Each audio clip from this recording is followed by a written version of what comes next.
Pinipiloso po mo ba ako, Marimar? You are applying as my maid, not my model. Mga ilang oras din kaming nagtalo ni Sir sa magiging kasuotan ko. Sa huli ay hinayaan na rin ako nitong isuot ang gusto ko dahil napansin nito na puro bestida ang dala kong damit. Masaya naman ako sa nangyari dahil maisusuot ko ang damit na gusto ko at kung saan ako komportable. Napangiti ako ng malawak. Napabuntong hininga si Sir Marcos nung tumayo ako sa harapan nito. Nakaupo ito ngayon sa sofa habang nakadikwatro ang mga paa at pinagmamasdan ang kabuuan ko. Nakasuot ako ngayon ng medyo hapit na bestida sa katawan. Napakunot ang noo ni Sir, lalo na nung bumaba ang paningin nito sa mga paa ko na may suot na heels. Hindi makapaniwala na muling tumingin sa akin si Sir. Ngumiti naman ako dito ng ubod ng tamis bago iwinagayway sa harapan nito ang hawak kong basahan. Ang balak ko kasing unang gawin ay ang maglampaso ng sahig. Maglilinis na ako, Sir. Pwede na po bang magsimula? Nakangiting tanong ko pa dito. Kumunot naman ang noo nito dahilan para mawala ang ngiti ko. Ano na naman bang problema nito ni Sir? Napakasungit. How can you do your work with that dress and heels? You are unbelievable.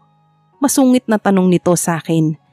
Napakunot noon naman ako dahil hindi ko naintindihan ang sinabi nito. Nagiging alien na naman yata ito. Narinig ko pa ang pag-asik nito sa akin.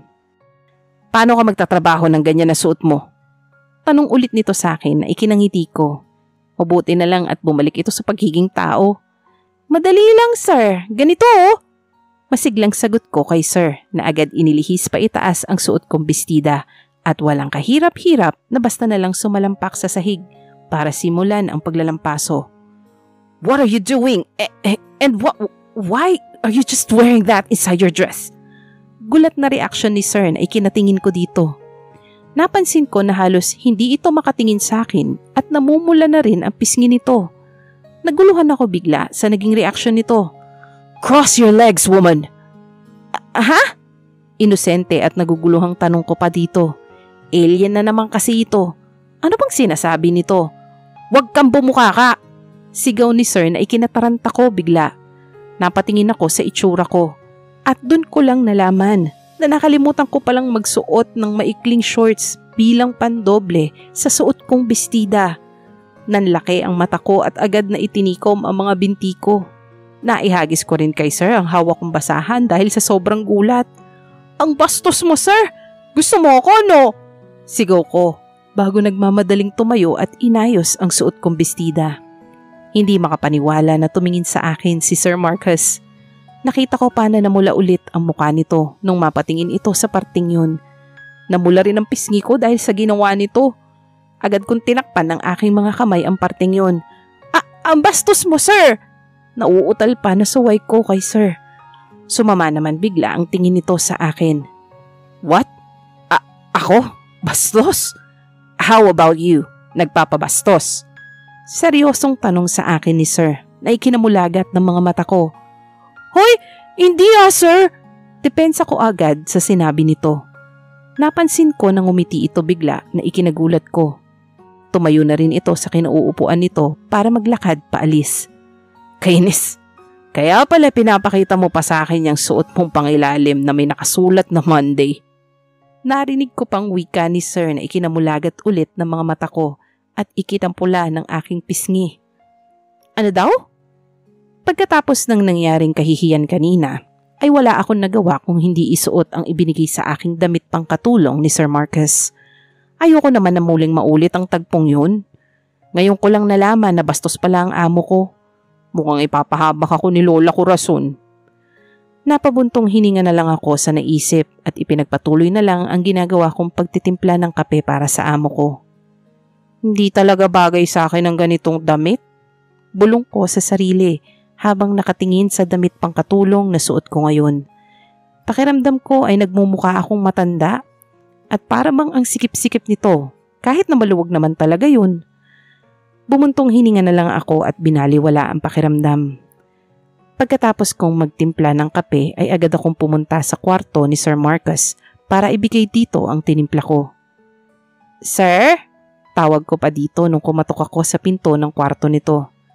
Tuloy! Narinig ko namang sagot nito sa loob, kaya binuksan ko na ang pinto ng kwarto nito. Nakahanda na rin ang ngiti na ibibigay ko dito. "Hello sir, narito na po ang iyong hiling. Masarap na kape na pampagising, gawa ng iyong magandang katulong na malambing." Bungad ko kay Sir Marcus. Natawa pa ako ng bahagya dahil sa sinabi ko. Nawala ang ngiti ko at napalitan yon ng pagsimangot dahil hindi man lang ako pinansin ng binata. Hindi man lang natinag ang paningin nito sa sinasabi nitong computer. "Ito na kape mo." Nakadabog na inilapag ko ang kape sa ibabaw ng lamesa ni Sir. Napatingin ito sa akin ng masama. Ngumiti naman ako dito ng pagkatamis-tamis. "May iuutos pa po ba kayo sa akin, sir?" Halos hindi mawala ang ngiti na tanong ko sa binata. "Wala na, pwede ka nang lumabas." Sagot naman nito na inalis na ang tingin sa akin para ibalik ang pansin sa computer. Tuluyan nang nawala ang ngiti ko. Suplado. "Sige sir," sagot ko pa dito bago nagsimulang maglakad palabas ng kwarto nito. Malapit na ako sa may pintuan nung maisipan kong lingunin si Sir. Nahuli ko pa itong sinusundan ako ng tingin. Nang mapansin nito na nakatingin din ako dito ay agad itong umiwas at ibinalik ang pansin sa ginagawa nito. Lihim naman akong napairap.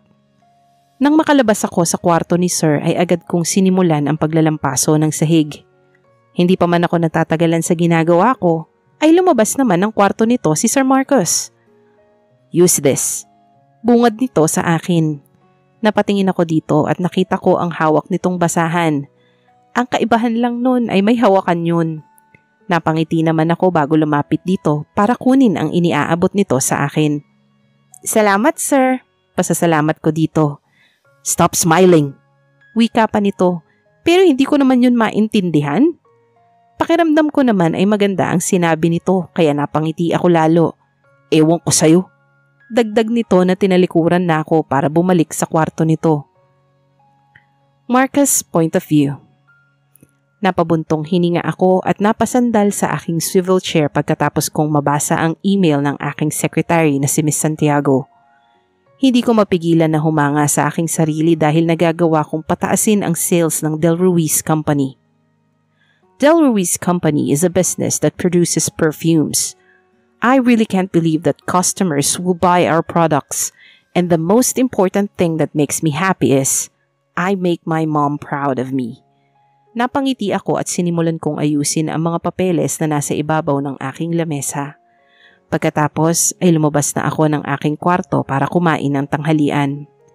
Habang naglalakad papunta sa kusina, ay hindi ko maiwasang ilibot ang aking paningin sa paligid. Napansin ko na malinis na ang buong bahay. Pero hindi ko makita si Marimar. Napakunot noo ako nang mapansin ko na lumampas na ako sa kusina at nasa tapat na ako ng CR. Napailing-iling ako. Tatalikod na sana ako para pumunta na ng kusina nung matigilan naman ako bigla. Nakarinig kasi ako ng ingay mula sa CR. Lumapit ako sa CR at hinawakan ang doorknob. Napakunot noo ako nung mapansin ko na hindi nakalak ang pinto. Tuluyan ko nang binuksan yun para alamin kung anong meron sa loob. Nagulat ako sa naabutan ko. "What are you doing, woman?" Gulat na reaksyon ko nung makita ko sa loob ng bathtub si Marimar habang nakapanloob na suot lamang at nilalaban ang mga gamit ko. "Ano ba yan? Bastos ka talaga, sir!" Gulat na reaksyon din ni Maricar na agad ibinato sa akin ang isa kong damit na nilalaban nito. Nagmamadali rin itong naghagilap ng maitatakip sa katawan nito. Hindi ko napigilan ang aking tawa nung ang makuha nito ay ang panloob na kasuotan ko. "I think ikaw ang bastos." Wika ko dito na itinuro pa ang hawak nito. Napamulagat naman ang mga mata nito nung mapansin nito ang hawak. Agad nito yung itinapon sa kung saan. Dahilan para malantad sa harapan ko ang katawan nito. Napalunok ako bigla. Agad kong kinuha ang towel na nasa gilid ng pinto ng CR at inihagis yun dito para matakpan ang katawan nito. "Don't show your skin to me again." Wika ko dito bago iniwan sa loob ng CR. Huminga ako ng malalim pagkatapos. Marimar's point of view. Lumabas ako sa banyo na nakatapis lang ng tuwalya. Naabutan ko pa sa labas si Sir Marcos na nakatalikod at mukhang hinihintay talaga ang paglabas ko. Nakaramdam ako bigla ng pagkailang dito. Hindi ako makapaniwala na halos makita na nito ang lahat sa akin. Sir? Agaw pansin ko kay Sir na nakatalikod sa akin. Agad naman itong lumingon sa akin at halatang handa na ang mga sasabihin nito. Pero natigilan ito nang mapatingin sa katawan ko na nakabalot lang ng tuwalya. Napatingin din ako sa katawan ko na ngayon ay basa pa, lalo na sa may itaas na bahagi ng katawan ko. May dumadaloy pang tubig dahil sa buhok ko. Napakunot noo ako nang mapansin ko na doon nakatingin si Sir habang nakakunot noo at parang pinagpapawisan. May problema ka ba sa tinitingnan mo, Sir? Tanong ko dito nung hindi na ako makatiis. Umiwas naman agad doon ng tingin si Sir at tumingin sa mga mata ko ng seryoso. Are you seducing me? Tanong nito na ikinamaan ko dito. Hindi ko alam kung ano ang isasagot ko dahil hindi ko rin maintindihan ang tanong nito. Gusto ko na ring maging alien. Magpapaturo na talaga ako dito kay Sir. Narinig ko ang pag-asik ni Sir kaya naman bumalik ako bigla sa aking katinuan. Ang sabi ko, kung inaakit mo ba ako? Tanong ulit ni Sir na ikinakunot noo ko. Napaisip ako bigla ng malalim. Inaakit? Saan, Sir? May dapat po ba tayong puntahan? Inosente kong tanong dito, dahilan para mapabuga ito ng hangin. Halata sa itsura nito ngayon na nawawalan na ito ng pasensya sa akin. Napasimangot na lang din ako. Hindi ko naman kasi talaga alam kung saan kami pupunta para akitin ito.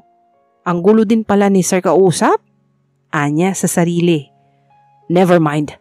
By the way, bakit sa bathtub ka naglalaba? Bathtub, Sir? Ano po yun? Bathtub ang tawag doon sa ginagamit mo kanina sa paglalaba sa banyo. Ginagamit lang yun kapag naliligo. Wika ni Sir na ikinatawa ko naman bigla. Bathtub? Akala ko po kasi malaking planggana, Sir, kaya... What? Planggana? Wala ka talagang alam. Natatawang reaksyon naman ni Sir. Nawala naman bigla ang ngiti ko dahil sa huli nitong sinabi. Walang alam? Hindi ko maiwasang makaramdam ng inis. Naalala ko bigla si Inay na kinukurot ako sa tuwing nagbibitaw ako ng masasamang salita. Kaya naman iniwasan ko na ang magmura. Ngayon ko lang din nalaman na masakit pala ang masabihan ng walang alam. Sinamaan ko ng tingin si Sir Marcos. Anong sabi mo, Sir? Masama ang tingin na tanong ko kay Sir habang lumalapit dito. Alam mo ba kung ano ang dapat gawin sa mga taong nagmumura? Gusto mo malaman, Sir? Dagdag ko pa na may panghahamon sa tinig habang patuloy na lumalapit dito at nakatitig sa mga mata nito. What are you doing, woman? Tanong nito habang umaatras. Napangiti ako bigla dahil sa itsura nito ngayon na para bang takot na takot sa ginagawa ko. Pawis na rin ito kaya naman napahagalpak na ako ng tawa at napatigil na sa ginagawa kong paglapit dito. Mukha kang nakakita ng multo, Sir, sa itsura mo ngayon. Napahawak pa ako sa tiyan dahil sa sobrang tawa ko. What? Hindi makapaniwalang tanong sa akin ng binata. Nakakunot noo ito at parang naiinis na talaga sa akin. Nagpatuloy naman ako sa katatawa. Mga ilang segundo ang lumipas nung mapansin ko na biglang ngumiti si Sir na para bang may bigla itong naisip na kalukuhan. Nagsimula na rin itong maglakad palapit sa akin. Napatigil naman ako sa aking pagtawa. Are you teasing me, woman? May pilyong ngiti na tanong nito sa akin. Umiling-iling ako kahit hindi ko naman naiintindihan ang tanong nito. Pakiramdam ko ay may hindi ito magandang plano. Nagsimula akong umatras tulad ng ginagawa nito kanina. Napalunok ako at nagsimulang tumibok ng malakas ang puso ko. Naguluhan ako bigla sa naramdaman ko. Kainis na lalaking to. Anong gagawin mo, sir? Kinakabahan na tanong ko sa binata nung maikulong ako nito sa mga bisig nito at sa pader na nasa likod ko. Hindi ako makatingin sa mga mata ng binata dahil palagay ko ay maling gawin yun. Just like what you did to me earlier. Mahinang sagot ni Sir sa may tenga ko. Ha? Tanong ko kay Sir Marcos at biglang nag-angat ng tingin dahilan para muntikan ng magkadikit ang mga mukha namin. Naramdaman ko naman ang pagbilis ng tibok ng puso ko. Napalunok ako. Ganon din si Sir. Nagkatitigan din ang mga mata namin. Nagulat ako nung biglang lumayo sa akin ang binata at tumalikod sa akin. Nakita ko pa na huminga pa ito ng malalim bago nagsimulang maglakad para iwan ako sa aking pwesto habang natitigilan. Magbihis ka na at pakiusap. Trabaho ang atupagin mo dito sa bahay. Narinig ko pang bilin ni Sir bago ito tuluyang nawala sa aking paningin. Napakibit-balikat na lang ako dahil sa sinabi nito. Hanggang saan kaya pakikisamahan ni Marcus ang dalaga? Abangan sa